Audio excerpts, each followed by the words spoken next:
तो आप सभी की परीक्षा को ध्यान में रखते हुए करंट अफेयर्स के मोस्ट इम्पॉर्टेंट टॉपिक लेकर के हम जुड़ चुके हैं आप सभी के साथ। और ये सेशन में आप सभी हाल फिलहाल में हुए करंट अफेयर्स के सबसे महत्वपूर्ण पक्षों को जानेंगे, समझेंगे और देखेंगे। ठीक है, तो आप सभी के सामने ये देख पा रहे होंगे, ये वाइट गोल्ड है, लिथियम है ये। और अभी आपको पता होगा कि भारत में लिथियम के भंडार मिले हैं। और लिथियम के भंडार ये कहाँ मिले हैं भारत में? ये मिले हैं जम्मू कश्मीर के सियासी जिले में। जम्मू कश्मीर के सियासी जिला है। सियासी जिला में एक क्षेत्र है आपका, सियासी जगह जिला में एक क्षेत्र है सलाल हैमाना क्षेत्र। लिख लीजिएगा आप सभी लोग, सलाल हैमाना क्षेत्र। यहाँ पे लिथियम के भंडार मिले हैं। अब ये भंडार अनुमानित भंडार हैं। अभी इसको लेकर के जो कोई भी मिनरल मिलता है वो कई चरणों में उसका परीक्षण किया जाता है। तो अभी जीवन परीक्षण किया गया इसका। तो हमारे यहाँ पे जियोलॉजिकल सर्वे ऑफ इंडिया है। जियोलॉजिकल सर्वे ऑफ इंडिया ने ही ये बताया है कि जम्मू कश्मीर में 5.9 मिलियन टन, ठीक है, कितना? 5.9 मिलियन टन लिथियम मिला है। इसको वाइट गोल्ड के नाम से भी जाना जाता है क्योंकि ये इलेक्ट्रिक जो आपकी बैटरीज होती हैं उनके लिए बहुत इंपॉर्टेंट है। Million ton. अभी तक क्या था, इसके लिए हम पूरी तरीके से आश्रित थे, विश्व के कई सारे देशों पे आश्रित थे। तो लिथियम जो है आपका इलेक्ट्रिक बैटरीज के लिए बहुत इंपॉर्टेंट है। तो अभी आप इसको समझिए, केंद्र शासित प्रदेश जम्मू कश्मीर में सलाल हैमाना क्षेत्र है, वहां पर 5.9 मिलियन टन क्या मिला है आपका? लिथियम मिला है। ठीक है, और ये अनुमानित भंडार है आपका। अब इसको लेकर देखिए, एक संस्था है आपकी इंटरनेशनल लेवल पे जिसका नाम है यूएनएफसी 1997। ये आपका जो है यूनाइटेड नेशन का एक फ्रेमवर्क है, अंतरराष्ट्रीय फ्रेमवर्क है, 1997 में हुआ था। ये आपका इसलिए बनाया गया है कि जो अनुमानित संसाधन है, जो भी आपके खनिज प्राप्त होते हैं, उनको लेकर एक मानक तैयार किया है इसने, जिसके तहत ये पता किया जा सके कि वहां पे कितने खनिज हैं। ठीक है, तो ये भी आपका नाम चर्चा में आएगा। यूपीएससी जैसे एग्जाम में पूछ सकता है यूएनएफसी 997 क्या है। तो ये एक अंतरराष्ट्रीय कन्वेंशन है जो कि विश्व के कई सारे देश इसमें जुड़े हुए हैं। तो जब कोई भी जमींदोज आपके खनिज मिलते हैं, चाहे वो ठोस ईंधन हो, खनिज वस्तुओं के भंडार हो, संसाधन हो, तो उसके रिपोर्टिंग की एक प्रणाली है यूएनएफसी 993। और इसके तहत जो है मानक दिए गए हैं अंतर्राष्ट्रीय स्तर पर, और इसको डेवलप किया है संयुक्त राष्ट्र आर्थिक आयोग के द्वारा। ये मानक किसने डेवलप किए हैं? संयुक्त राष्ट्र आर्थिक आयोग ने। संयुक्त राष्ट्र आर्थिक आयोग ने, आर्थिक आयोग। तो लिथियम के भंडार मिले हैं और संयुक्त राष्ट्र आर्थिक आयोग ने मानक जो है आपके क्या किए हैं? पता किए हैं कि भाई कितने जो है, तो अंतरराष्ट्रीय स्तर पर मान्यता प्राप्त प्रणाली है, संयुक्त राष्ट्र आर्थिक आयोग द्वारा डेवलप किया गया है। यहाँ पर देखिए खनिजों की एक रिपोर्टिंग होती है और खनिजों की रिपोर्टिंग को 4 स्तरों में बांटा गया है। 4 स्तर कौन कौन से होते हैं? पहला होता है G4, फिर होता है G3, फिर आपका G2 और G1। ठीक है, G4 में बस एक परीक्षण किया जाता है कि अच्छा यहाँ पे कोई खनिज है। G4 सबसे पहले G4 होता है जिसमें परीक्षण किया जाता है। परीक्षण के बाद जो G3 है, G3 में एक तरीके से प्राथमिक अन्वेषण होता है, प्राथमिक खोज होती है, प्राथमिक अन्वेषण होता है। तो अभी जो हमें पता चला है इसी उसमें पता चला है। अब इसके डेटा पूरी तरीके से सही नहीं होते हैं, लेकिन फिर भी अभी हम इसी स्टेज में इसको पता कर पाए हैं। इसके बाद सामान्य अन्वेषण होता है, फिर विस्तृत अन्वेषण होता है। अभी इसका सामान्य अन्वेषण चल रहा है, सामान्य अन्वेषण होता है, ठीक है, और इसके बाद विस्तृत अन्वेषण होता है, विस्तृत अन्वेषण होता है। तो ये चरण बताए गए हैं किसके द्वारा? यूएनएफसी के द्वारा, यूएनएफसी 997 के द्वारा ये चरण बताए गए हैं। तो जम्मू कश्मीर में ये आपके जो है प्राप्त हुए हैं भंडार। अब देखिए आपको पता है कि लिथियम जो है आपका रिचार्जेबल बैटरी जो होती हैं, जिनमें बैटरी को हम रिचार्ज कर सकते हैं, उनमें प्रयोग होता है सबसे ज़्यादा।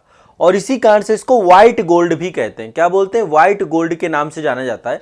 ये आपका सफ़ेद कलर का होता है, आप देखिए, ये आप देख सकते हैं, ये है आपका सफ़ेद कलर का होता है, चांदी जैसी सफ़ेद धातु होती है, उसी तरीके से इसको देखा जाता है।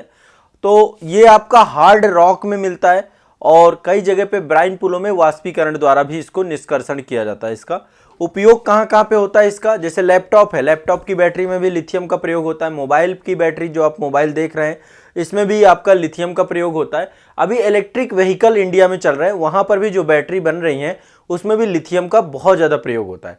तो अभी हमारा जो लिथियम, भारत जो है ना ज़्यादातर इम्पोर्ट करता था। हम क्या करते थे? इम्पोर्ट करते थे।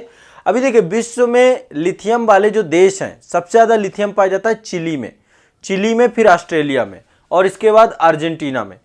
5 देश में आपको 3 देश बता रहा हूँ। सबसे ज़्यादा है चिली में लिथियम, चिली के बाद है दूसरे नंबर पे आपका कौन सा है? ऑस्ट्रेलिया में है, और तीसरे नंबर पे आपका अर्जेंटीना में भी लिथियम पाए जाते हैं। ठीक है, तो लिथियम वाले टॉप 3 कंट्री ये हैं आपके।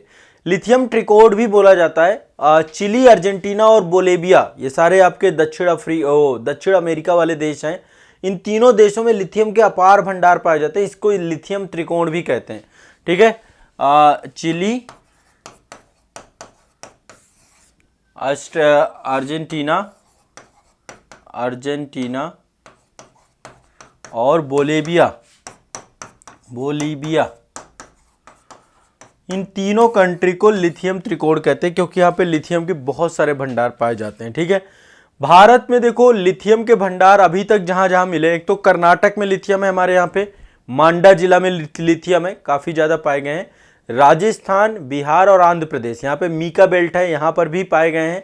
और आपका उड़ीसा, छत्तीसगढ़ में पेगेमाइट बेल्ट है, वहां पर भी प्राप्त हुए। गुजरात में रन ऑफ कक्ष में प्राप्त हुए हैं। जम्मू कश्मीर में एक बहुत बड़ी उपलब्धि है, इतने बड़े भंडार हमें सुनने में आ रहे हैं। तो वर्तमान में भारत जितना भी लिथियम है वो ज़्यादातर आयात करता है, इंपोर्ट करता है। लिथियम बैटरी भारत में आयात होती है, वैसे भी लिथियम बैटरी बनती है विदेशों में और फिर भारत में इंपोर्ट करते हैं। तो अब जो है ये मिल जाने से सबसे पहली बात, हमारे यहाँ पे इलेक्ट्रिक उपकरण आने वाले समय पे यदि इसको सही तरीके से हम प्रयोग कर पाए तो इलेक्ट्रिक उपकरण हमारे यहाँ पे सस्ते हो जाएंगे। इलेक्ट्रिक उपकरण सस्ते होने के साथ साथ ईवी जो इलेक्ट्रिक व्हीकल है उसके लिए हमारे लिए बहुत इंपॉर्टेंट हो जाएगा आपका। ठीक है, तो ये आपको दिमाग में बैठा के चलना है। लिथियम को लेकर के इतनी सारी चीज़ें आपको ध्यान में रखना है। ठीक है, क्लियर है, स्पष्ट है? तो अभी तक हम इंपोर्ट करते हैं और ये पहली बार जम्मू कश्मीर में इतने बड़े भंडार मिले, ये बहुत बड़ी चीज़ है। क्लियर है, स्पष्ट है? तो ये आपको ध्यान रखना है और ये जो आपका इंपॉर्टेंट है, इससे जुड़े हुए क्वेश्चन आपको पूछा जाएगा। क्लियर है, स्पष्ट है सभी को? ठीक, तो लिथियम को लेकर के ध्यान रखना है। जम्मू कश्मीर में भंडार मिले, सभी लोग इसको जानते हैं। ये आप देख रहे हैं तबाही के मंजर हैं, आप सभी शायद चर्चा में पिछली बार बहुत रहा है, और ये बड़े तबाही के मंजर हैं अंतर्राष्ट्रीय स्तर पे। और ये तुर्की में भूकंप आया है, उसकी कुछ आपके सामने तस्वीरें हैं। तुर्की के भूकंप की तस्वीरें हैं, और ये भूकंप आया था 6 फरवरी को। तुर्की और सीरिया क्षेत्र में भूकंप आया था 6 फरवरी 2023 को। भारत सरकार के द्वारा यहाँ पे मदद पहुँचाई गई थी, आपदा राहत पहुँचाई गई थी। आप और देख सकते हैं, ये देखिए, ये आपकी हाई राइजिंग बिल्डिंग है, पूरी तरीके से कोलैप्स हो गई थी। तो यहाँ पर 7.8 तीव्रता का भूकंप आया था तुर्की में, और आपको पता है ये पूरी तरीके से टेक्टोनिक गतिविधियों वाला क्षेत्र है। ईपी सेंटर जो आपका था तुर्की में एक जगह था गाजियाटेप,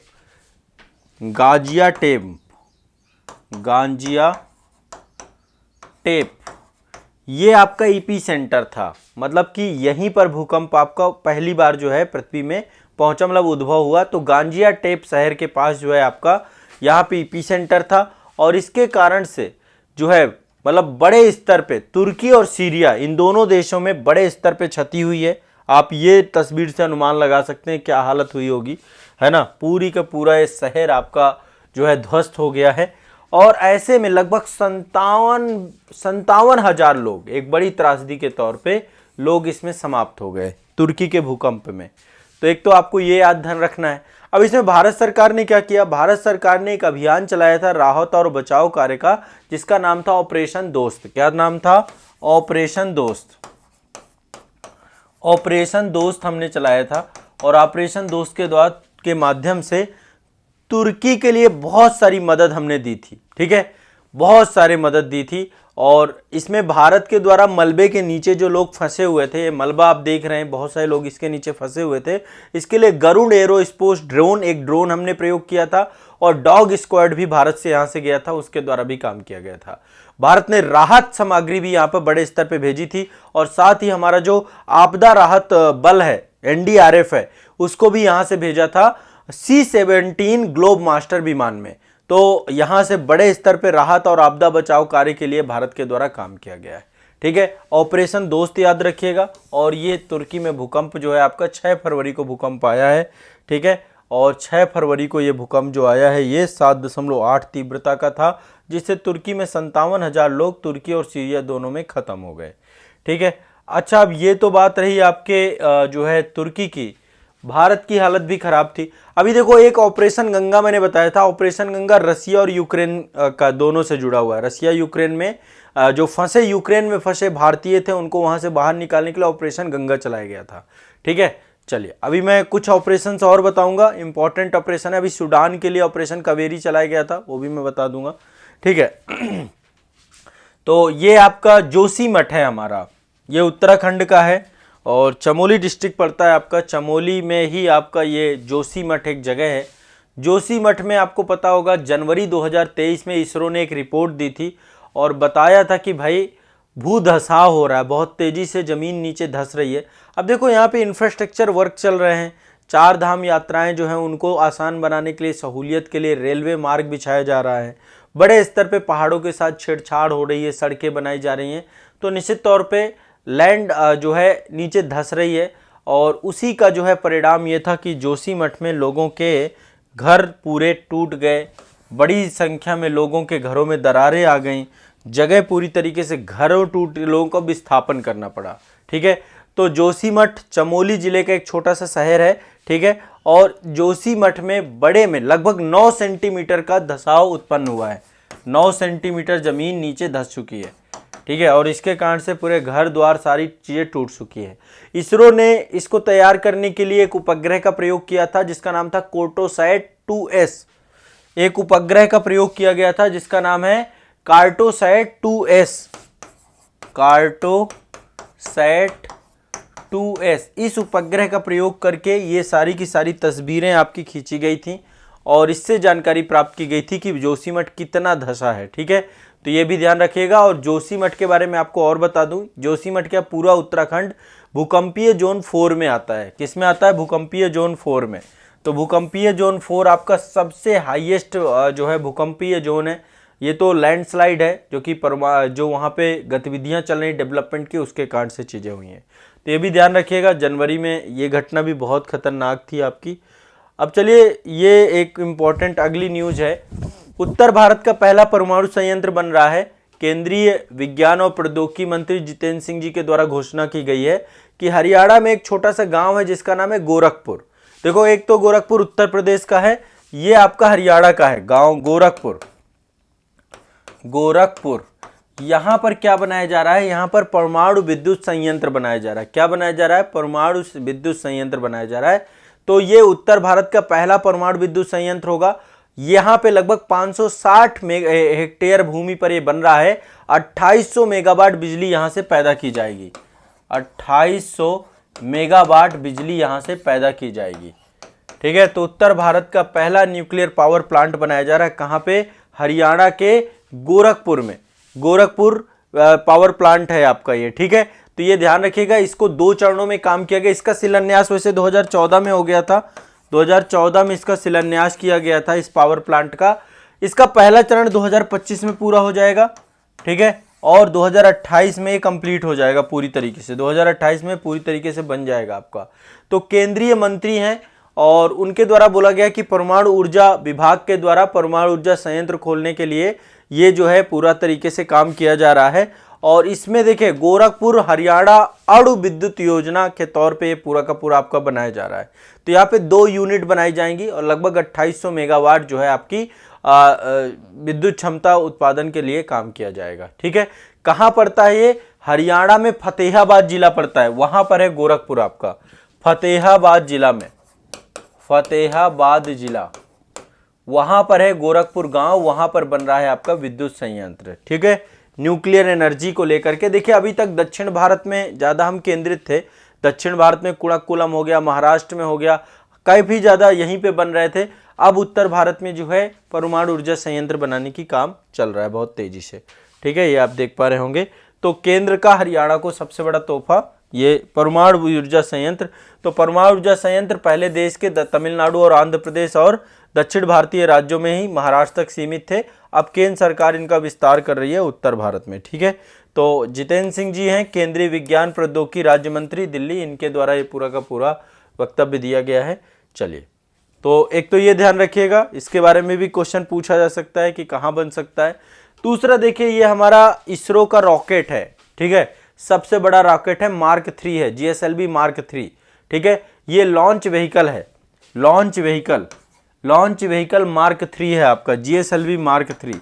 इसके तहत अभी 36 उपग्रहों की उड़ान भरी गई है, 36 उपग्रह। तो अभी आपको पता है कि इसका एक इसरो का ही एक कमर्शियल जो है आपका संस्थान है जिसका नाम है एंट्रिक्स। तो भारतीय अंतरिक्ष अनुसंधान संगठन इसरो के द्वारा 26 मार्च 2023 को भारत का सबसे बड़ा और सबसे भारी आपका जो लॉन्च व्हीकल है, जिसको हम बोल रहे हैं LVM3 मतलब लॉन्च व्हीकल मार्क 3, रॉकेट से श्रीहरिकोटा में सतीश धवन अंतरिक्ष केंद्र है, वहां से इसको लॉन्च किया गया। ठीक है, और इसमें ब्रिटेन के लगभग ये आपके सारे के सारे उपग्रह थे। ब्रिटेन के एक्सेस एसोसिएटेड लिमिटेड के लगभग OneWeb के 36 उपग्रहों को हमने यहां से लॉन्च किया। तो ये ब्रिटेन के उपग्रहों को लॉन्च किया गया है और इसमें भारत एक बड़ी उपलब्धि हासिल करता जा रहा है कि विश्व के देश, क्योंकि भारत से उपग्रहों को लॉन्च कराना बहुत सस्ता पड़ता है, इसरो ने इस तरीके से टेक्नोलॉजी को डेवलप किया है और 100% सक्सेस रेट है ना। आज तक जो है पहले PSLV था, अब GSLV है, तो GSLV से बहुत बड़ी संख्या में हम उपग्रहों को अंतरिक्ष में छोड़ सकते हैं। ठीक है, तो ये ध्यान रखिएगा। तो विश्व में ब्रॉडबैंड सेवाओं को जो है बेहतर करने की दिशा में OneWeb ये उपग्रह आपके छोड़े गए। क्लियर है, तो इसके बारे में भी आपको थोड़ा सा ध्यान रखना चाहिए, ये क्वेश्चन कई बार पूछता रहता है। तो ये आपको पता है, ये लॉन्चिंग पैड है, ये लॉन्चिंग बिल्डिंग है, इस लॉन्चिंग बिल्डिंग की तस्वीर आप हमेशा देखते हैं। और ये आपका जो है ये देखिए, आप देखिए पहले SLV था, SLV मतलब कि आपका जो है ये भी एक लॉन्च व्हीकल है। फिर इसके बाद PSLV polar satellite launch vehicle, फिर GSLV जियो सैटेलाइट लॉन्च व्हीकल, अब GSLV मार्क 3 है, सबसे बड़ा है हमारा। ठीक है, इसमें उपग्रहों को हम भेजते हैं। ठीक है, और ये लॉन्च बिल्डिंग है, ये लॉन्च बिल्डिंग है। ठीक है, इसी बिल्डिंग में आप हमेशा तस्वीरें देखते होंगे। तो इसरो के द्वारा ये पूरा एक क्रमिक विकास किया गया है, तो अभी ये छोड़ा गया, आपको इसको ध्यान रखना है। ठीक है, नेक्स्ट आपको पता होगा कि अभी सूडान में भारतीय नागरिक बहुत फंसे हुए थे और सूडान में हमारे भारतीय नागरिकों के फंसे होने के कारण से उनको बचाने के लिए ऑपरेशन कावेरी चलाया गया था। क्या चलाया गया था? ऑपरेशन कावेरी। ये क्वेश्चन भी पूछा जा सकता है। अभी वहाँ पे देखिए थोड़ा सा गृह युद्ध जैसी स्थिति है। ठीक है, तो भारतीयों को वापस स्वदेश लाने के लिए ऑपरेशन कावेरी का नाम दिया गया है। दक्षिण भारत में ये कावेरी प्रमुख नदी है और कर्नाटक और तमिलनाडु राज्यों से होते हुए बहती है ये। ठीक है, तो स्थानीय लोगों की धार्मिक आस्था यहाँ से जुड़ी हुई है, इसी कारण से इस नदी का नाम ऑपरेशन कावेरी इसको जो है कहा गया है।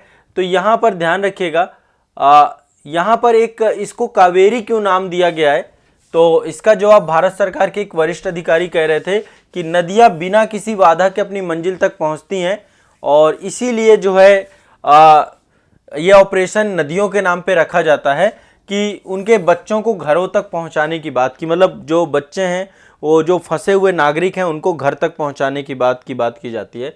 तो देखिए अभी सूडान में क्या है, सूडान में आर्मी और पैरामिलिट्री ये दोनों के बीच में लंबा संघर्ष चल रहा है और इस संघर्ष के कारण से आर्मी चीफ जनरल अब्दुल सत्ताह अल बुरहान और पैरामिलिट्री के जो आपके हैं चीफ हमदान दगालो, इनके बीच में संघर्ष चल रहा है, मतलब आपस में ही सेनाएं लड़ रही हैं वहां पे, ठीक है। और ये संघर्ष आज से नहीं चल रहा है, 2021 से चल रहा है और स्थिति लगातार खराब होती जा रही है। तो देश की दो ताकतवर फोर्स आपस में ही लड़ रही है, बताइए, ठीक है, और एक दूसरे के वर्चस्व के लिए लड़ रहे हैं, एक दूसरे की गद्दी के लिए लड़ रहे हैं। इसी कारण से जो है वहां से भारतीयों को निकालना, तो इसको सूडान संकट के नाम से भी जानते हैं। तो सूडान संकट के कांड से ऑपरेशन कावेरी के तहत भारतीयों को निकाला जा रहा है, ठीक है, ये आपको ध्यान रखना है। ऑपरेशन कावेरी के कांड से भारतीयों को निकाला जा रहा है। अब यहाँ पे कुछ रैपिड करंट अफेयर्स है, मैं उसको आपको बताना चाह रहा हूं ताकि आप फास्ट याद कर लें। देखिए, एक आपका अभी विश्व मलेरिया दिवस 2023 आपका अभी हुआ था, तो विश्व मलेरिया दिवस की इस बार थीम रखी गई थी time to delivery zero malaria. ध्यान रखिएगा एक बार, time to delivery zero malaria आप लिखते जाओ। विश्व मलेरिया दिवस हुआ था, उसमें time to delivery zero malaria उसका रखा गया था। भारत ने 2030 तक मलेरिया पूरी तरीके से समाप्त करने को लेकर के लक्ष्य रखा है। और आपको पता है कि एनाफ्लीज मच्छर होता है, एनाफ्लीज मच्छर के काटने, मादा एनाफ्लीज होती है, उसके काटने से मलेरिया आपका होता है। तो time to delivery zero malaria ये थीम रखी गई थी इस बार के उसमें। एक चीज और याद ध्यान रखिएगा, भारत की पहली वाटर मेट्रो चलाई गई कोच्चि में, जल के अंदर से मेट्रो चलाई गई कोच्चि में, यह भी लिख लीजिए। भारत की पहली वाटर मेट्रो कहां चलाई गई, ठीक है। मैं कुछ रैपिड करंट अफेयर्स आपको करवा रहा हूं ताकि आप फास्ट कुछ करंट अफेयर्स लिख लें। कोच्चि में कहां चलाई गई, कोच्चि में कहां चलाई गई, कोच्चि में। और भारत की पहली अंडर वाटर मेट्रो चलाई गई कोलकाता में, जो पानी के नीचे से जा रही थी वो है कोलकाता में, ठीक है। तो भारत की पहली वाटर मेट्रो कोच्चि में और अंडर वाटर मेट्रो कहां चलाई गई, कोलकाता में। क्लियर है, स्पष्ट है, कोई दिक्कत नहीं है। इसके बाद देखिए, एक विश्व बैंक के द्वारा एक इंडेक्स जारी किया गया है, लॉजिस्टिक परफॉर्मेंस इंडेक्स। विश्व बैंक के द्वारा जारी इंडेक्स है लॉजिस्टिक परफॉर्मेंस इंडेक्स। कौन सा है, logistic performance index, logistic performance index. इसमें भारत का 38वां स्थान है। लॉजिस्टिक परफॉर्मेंस इंडेक्स, जो लॉजिस्टिक है, गुड्स है, सामान है, उसमें से भारत का 38वां स्थान है, ठीक है, ध्यान रखना है। उत्तर प्रदेश में समय समय पर निवेश समितियां होती रहती हैं, तो इसमें सर्वाधिक इन्वेस्टमेंट पाने वाला जो उत्तर प्रदेश का जिला है वो है गौतम बुद्ध नगर। गौतम बुद्ध नगर को सबसे ज्यादा निवेश मिला है, इसके बाद सोनभद्र को मिला है, फिर बरेली, लखनऊ, कानपुर नगर, ठीक है। थोड़ा सा टॉप 5 आप लिख लीजिए। सर्वाधिक इन्वेस्टमेंट किसको मिला है, गौतम बुद्ध नगर को, फिर सोनभद्र को, फिर बरेली को, फिर लखनऊ को, फिर कानपुर नगर को, ठीक है। एक चीज और ध्यान रखिएगा, बनारस में एक कुंभ मेला आयोजित किया गया। बहुत फास्ट लिखिए जितनी चीजें बता रहा हूं। उत्तर प्रदेश में टॉप 5 जिले जिनको निवेश प्राप्त हुआ है, नंबर 1 गौतम बुद्ध नगर, बरेली, माफ करेगा, सोनभद्र, फिर बरेली, फिर लखनऊ, फिर कानपुर नगर, ठीक है, ये ध्यान रखिएगा। बनारस में एक जो है मेले का आयोजन किया गया था, गंगा पुष्करम कुंभ मेला आयोजन। ये देखो, अब ऐसे भी क्वेश्चन पूछ सकता है, तो मैं आपको थोड़ा सा रैपिड बता रहा हूं। गंगा पुष्करम कुंभ का आयोजन किया गया था अभी, कहां पे, वाराणसी में। ये भी आपको रफली याद रखना है, ठीक है। इसके बाद देखिए जो है एक दो करंट अफेयर्स और बताऊंगा, इसके बाद आपको फिर ध्यान रखना है, ठीक है। चलिए, नेक्स्ट है आपका, अभी देखिए हाल फिलहाल में जल बजट अपनाने वाला भारत का पहला राज्य बना है केरल, जिसने जल बजट बनाया है। जल बजट बनाने वाला भारत का पहला राज्य बन गया है केरल। भारत का पहला राज्य बन गया है केरल। जल बजट अपनाने वाला भारत का पहला राज्य है केरल, ठीक है। और एक चीज और ध्यान रखिएगा, अज्ञात शव, जितने भी अज्ञात शव हैं जिनकी पहचान नहीं हो पाती है, उनके डीएनए का डेटाबेस बनाने वाला पहला राज्य बना है हिमाचल प्रदेश, ठीक है। पहला बना है आपका हिमाचल प्रदेश। हाँ, तो अज्ञात शवों का डेटाबेस बनाने वाला भारत का पहला राज्य बना है, अज्ञात शवों का डेटाबेस बनाने वाला पहला राज्य आपका बना है हिमाचल प्रदेश। हिमाचल प्रदेश, ठीक है। चलो, आज के लिए कुछ इतना ही करंट अफेयर्स रखेंगे। अभी धीरे धीरे मैं रैपिड करंट अफेयर्स आपको करवाना चालू करूंगा, जिसमें रैपिड कुछ 2, 4, 6 करंट अफेयर्स ऐसे ही बता दूंगा, ठीक है। तो ये आप सभी के लिए करंट अफेयर्स से जुड़ी हुई बातें थी। देखिए आज हमने क्या क्या किया, सबसे पहले मैंने लिथियम के भंडार आपको बताए, ठीक है, कि भारत में लिथियम के बड़े भंडार मिले हैं आपको। इसको लेकर के क्वेश्चन पूछा जा सकता है क्योंकि बड़ा चर्चा में रहा है और लिथियम को ही व्हाइट गोल्ड के नाम से जानते हैं। तो ये आपको लिथियम के भंडार मिले हैं जम्मू कश्मीर के सियासी क्षेत्र में, सलाल हैमाना क्षेत्र में आपके लिथियम के भंडार मिले हैं। और लिथियम के भंडार के बाद दूसरा जो मैंने आपको बताया, दूसरा टॉपिक मैंने बताया तुर्की में भूकंप आया है, ठीक है, इससे क्वेश्चन पूछा जाएगा, ठीक है, 6 फरवरी 2023 को। तो मैं एक बार आपदाओं से जुड़े तुर्की और सीरिया दोनों जगह पे आया है। ऑपरेशन दोस्त हमने चलाया था यहाँ पे राहत आपदा के लिए, ठीक है, राहत आपदा के लिए। इसके बाद ये जोशीमठ की स्थिति है, जोशीमठ में भी स्थिति खराब हुई थी जनवरी में, ठीक है। और कोर्टोसैट 2S के द्वारा इसरो ने बताया था कि लगभग 9 सेंटीमीटर ज़मीन धंस चुकी है नीचे। इसके बाद जो है ये उत्तर भारत का पहला न्यूक्लियर पावर प्लांट आपका फतेहाबाद गोरखपुर में लगाया जा रहा है, हरियाणा में, ठीक है। और इसके बाद जो है आपका ये इसरो का लॉन्च व्हीकल मार्क 3 है, GSLV मार्क 3, उसके द्वारा जो है 36 उपग्रहों को ब्रिटेन के अंतरिक्ष की कक्षा में भेजा गया है। तो ये आपके इसरो का बारे में थोड़ा बहुत पता होना चाहिए। ऑपरेशन कावेरी चलाया गया था आपका सूडान में, जो भारतीय फंसे हुए थे उनको लेकर के, ठीक है। और कुछ रैपिड आपको मैंने बताया। तो आज के लिए इतना ही रखते हैं, बाकी फिर करेंगे नेक्स्ट सेशन में, ठीक है। चलिए।